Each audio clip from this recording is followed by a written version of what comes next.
Good morning, honey. I know it's just the view from the balcony, but what a view, huh? Well, there's no port here to speak of. We'll be tendering in here at mmore.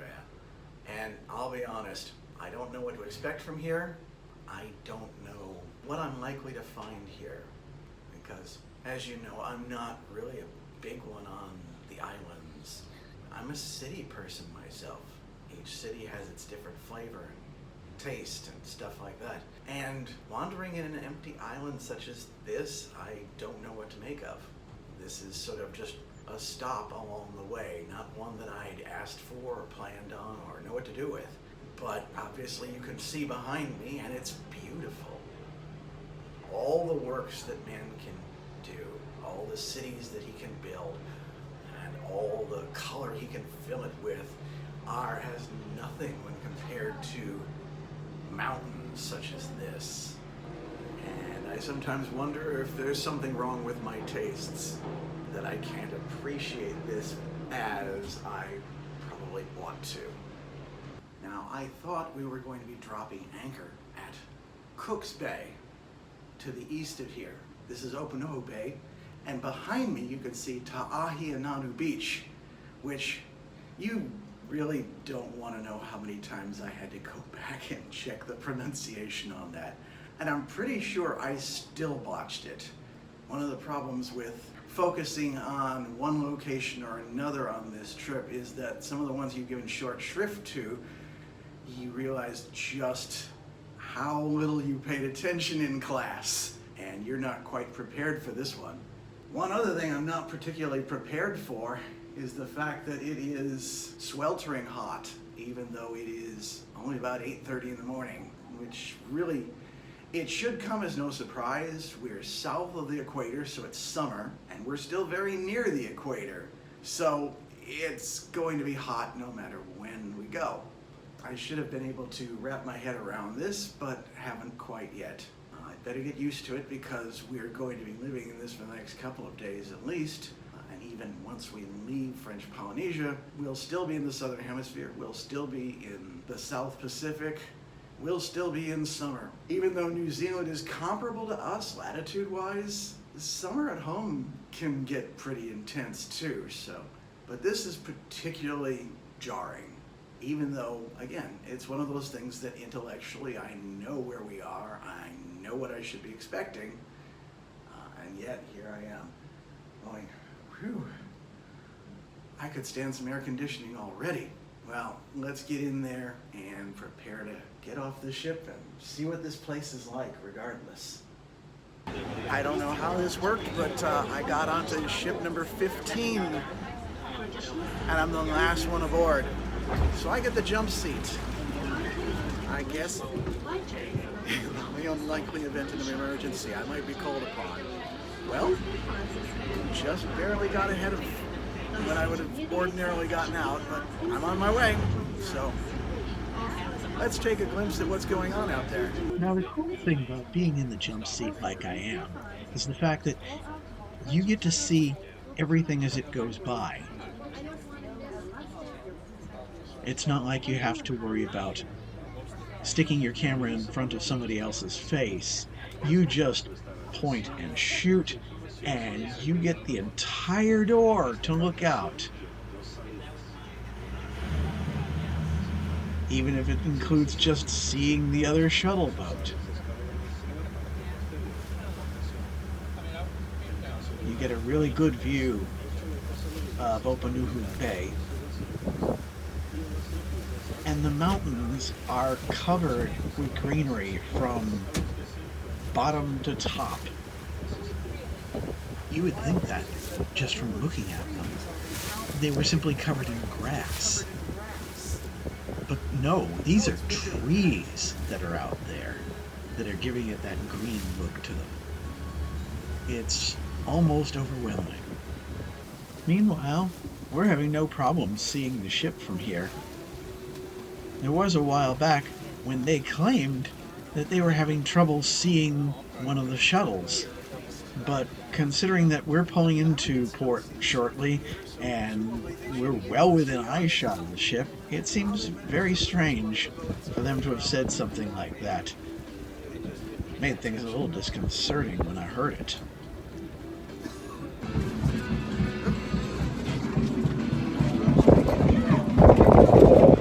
Not quite a last shall be first and the first last, but pretty close.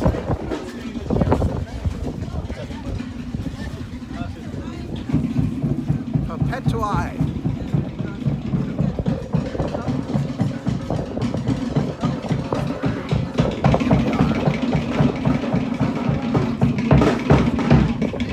What's going on over here?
Surprise me that every port has their stores.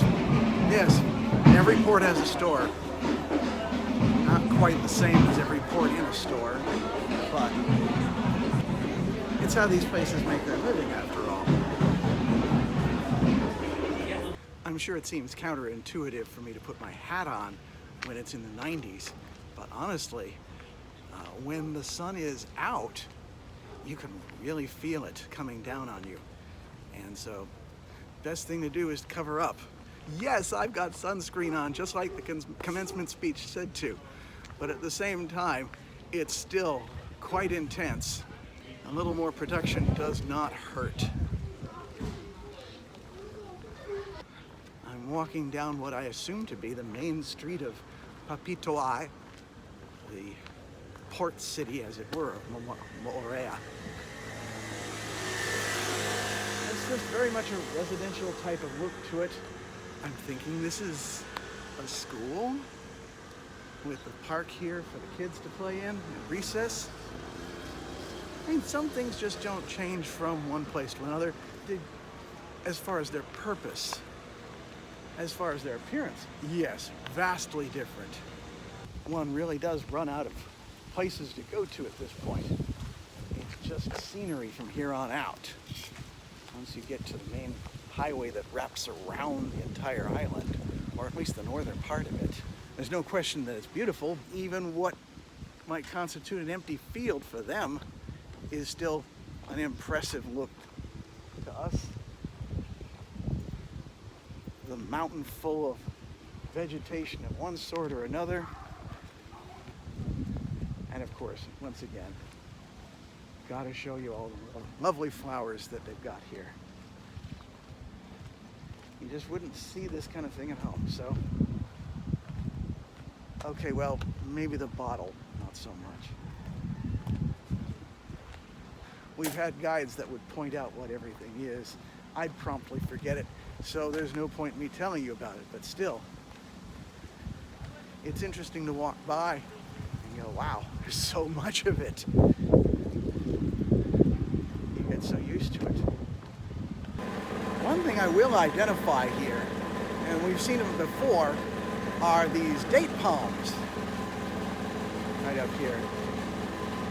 I don't know if you can see it. Some of them are still green, some of them are turning red. None of them are ripe just yet, but just the fact that we've seen them in several places, both on the Big Island and in Oahu, and now here. Again, it is something that we've seen before, but I don't think I recognize them as such. when we would walk through Israel or wherever. But now that I'm spotting them, it's just kind of like, oh, hey, I've got to point this out. Again, this is just a main road, for lack of a better way of putting it, in Moleran. And it's the way they live. It's normal life to them. But it's just a little unusual to us. And so I've got to take pictures of it no matter what. It's what I've been saying about the contrast between the mundane and the exotic. This ramshackle old place, even I can say it's ordinary, but it's not something that exists where we're from. So this is like, this is strange, this is unusual, this is worth checking out.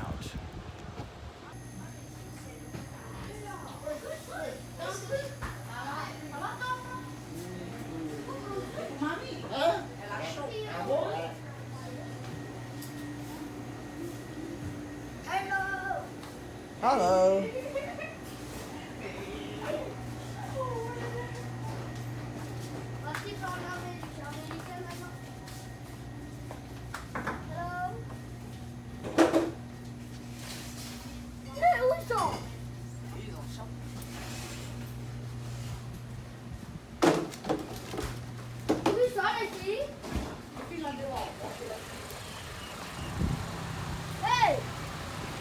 Not gonna lie, honey, for a moment there I thought I was being called out.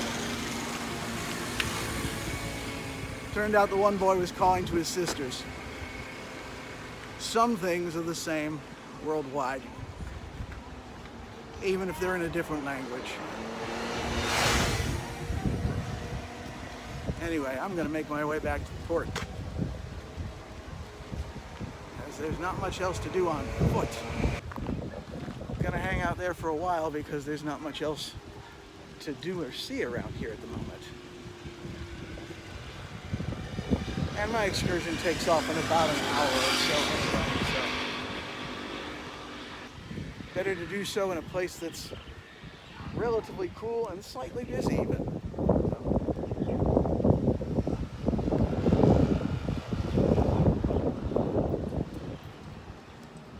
This place relies on tourist dollars. I might as well be the tourist they expect me to be. Back at the dock area, tired, sweaty, as you can see, and a little bit thirsty. And got over to a booth here where they were selling, among other things, something called citronade, which I've never heard of. I thought I'd give it a try. Turns out I think I must have just forgotten what things sound like in French. Citronade is just lemonade, basically. I mean, it's a nice, full, big bottle of it for $3, so I can't complain about the place utility. They aren't gouging you or anything like that, that's for sure.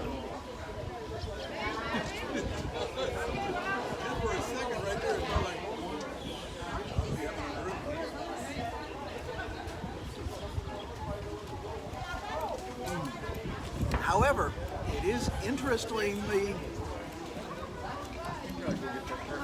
it's a little weak. At the same time, it's decidedly sour and very little sweetness to it, which honestly, I prefer it that way. I just wish it could be a little bit stronger and maybe a little more pulp in it. I don't know. But different tastes and all that, I'm sure. So, it's not a citron as much as, like I said, just lemon, but it does the body good after walking all that time. So anyway, I think I'm just going to rest here and refresh myself until such time as my excursion takes off. While I was sitting at the pier, it occurred to me that this was the perfect opportunity for me to set you adrift a little bit into the waters of Moorea. But something went wrong. As you can tell, I keep talking into the microphone, having no idea just how bad the winds were and how they were interfering with everything that I was saying. So whatever I had to say to you basically got lost in the wind. Even as I'm watching it, I can barely tell what it was that I was saying to you. However, the point remains that it's a beautiful lagoon out there and a place that I think that you would feel comfortable having a few of your ashes scattered into. And I didn't know if I would have time once we got back from the excursion for me to perform this little ritual for you to scatter your ashes there. So, this was what I planned on doing, and I had something to say to you, but as you can tell, it's kind of hard to hear. So, this is the best I can do for now, and hopefully you'll be understanding of that. Anyway, as I was saying at the end of this, keep an eye on me, wish me luck. Clearly, I'm going to need it.